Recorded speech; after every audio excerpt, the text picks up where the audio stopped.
Sa ilalim ng matatag na pamumuno ni Police Brigadier General Nestor C. Babagay Jr., Regional Director ng Police Regional Office 5, patuloy na pinaigting ang kampanya laban sa kriminalidad upang matiyak ang pagmatagalang kapayapaan, kaayusan at seguridad sa buong rehiyon ng Bicol. Patunay sa epektibong pagpapatupad ng kampanyang ito ang matagumpay na pagkakaaresto ng 2,952 na wanted persons mula Enero 1 hanggang Agosto 25 taong kasalukuyan.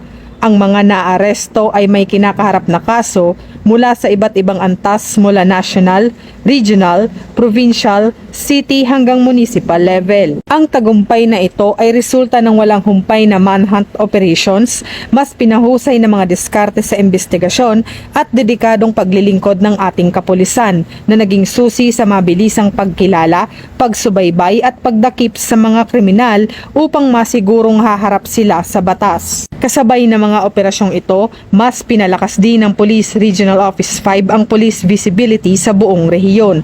Regular na ikinakalat ang mga bike at motorcycle patrols sa mga urban centers upang mapigilan ang krimen at tiyakin sa publiko ang presensya ng kapulisan. Ang tuloy-tuloy na pagpapatupad ng Oplan presensya ay napatunayang instrumental sa mabilis na pagtugon sa mga insidente at pagbibigay ng agarang serbisyo sa mamamayan na siyang nagpapalalim ng tiwala at kooperasyon sa pagitan ng komunidad at ng mga tagapagpatupad ng batas. Ang mga matagumpay na ito ay nagpapakita ng pagsunod sa direktiba ni Police Lieutenant General Jose Melencio Nartates Jr., Acting Chief ng PNP na nagbibigay diin sa kahalagahan ng makabago at proactive na policing strategies mula sa patrolling, mahusay na investigasyon hanggang sa maagap na crime prevention.